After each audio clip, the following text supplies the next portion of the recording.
Nous sommes ici avec Monseigneur Emilio Carlos Berlie Belausaran, archevêque du Yucatan au Mexique. Monseigneur, vous avez suivi les négociations du sommet sur le changement climatique ici à Cancun ces derniers jours. Sí. Qu'est-ce que vous en pensez en tant que représentant de l'Église catholique? Bueno, moi je suis un des représentants de l'Église catholique, n'est-ce pas? Parce qu'il y a des autres aussi qualifiés.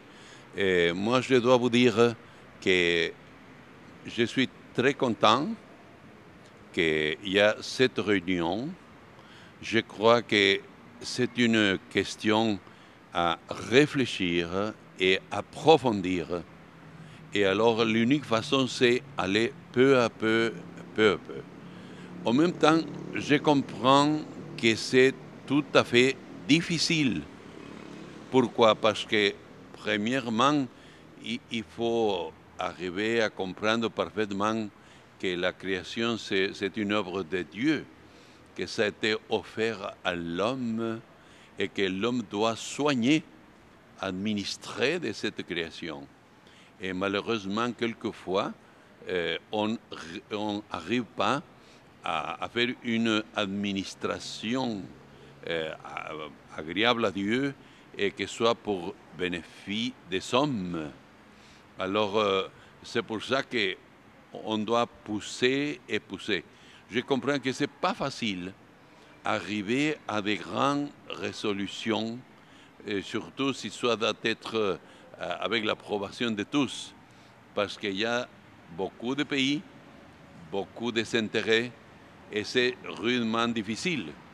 Mais je crois que ça honore à ceux qui sont après participés le fait de dire nous devons faire quelque chose. Nous devons changer, nous devons faire conscience, et je crois qu'au moins au plan de conscience, on a gagné beaucoup. Parce qu'avant, je m'en souviens, quand on était petit, ou quand on était jeune, il n'y avait personne qui parlait de ça. Tandis que maintenant, tout le monde il dit je ne comprends plus, je comprends moins, je suis absolument d'accord, mais au moins c'est un thème traité, un thème qu'on est après réfléchir, un thème qu'on fait face. Et moi je crois que ça c'est très très important. Beaucoup d'églises sont déjà impliquées dans ce domaine. Qu'est-ce qu'on pourrait faire pour que les églises soient encouragées d'être encore davantage engagées dans la lutte contre le changement climatique? Bien, je crois que les églises sont on peut après suivre le développement de maturité du thème, parce que c'est un thème en certain sens assez nouveau. Alors, on avait eu beaucoup de soucis, par exemple, au sujet de la migration, qu'on parlait avant. Mais tandis que le thème de la question écologique, c'est un thème récent au point de vue de l'humanité. Alors, il faut comprendre qu'il faut attendre un tout petit peu la maturité. Et pour la maturité, il y a toujours le besoin du temps. Le temps, c'est un serviteur de Dieu. Alors il faut attendre un tout petit peu, mais de toute façon, avoir les buts très très clairs, n'est-ce pas? Les buts très clairs. C'est-à-dire, il faut faire quelque chose, il faut s'engager sérieusement, il faut faire que toute l'humanité arrive vraiment à soigner la création, justement pas en pensant uniquement à nous, mais en pensant aussi à les générations qui viendront après, et qui doit trouver un monde accueillant et un monde dans un sain qui puisse être accueillant pour qu'il puisse se développer selon le plan de Dieu.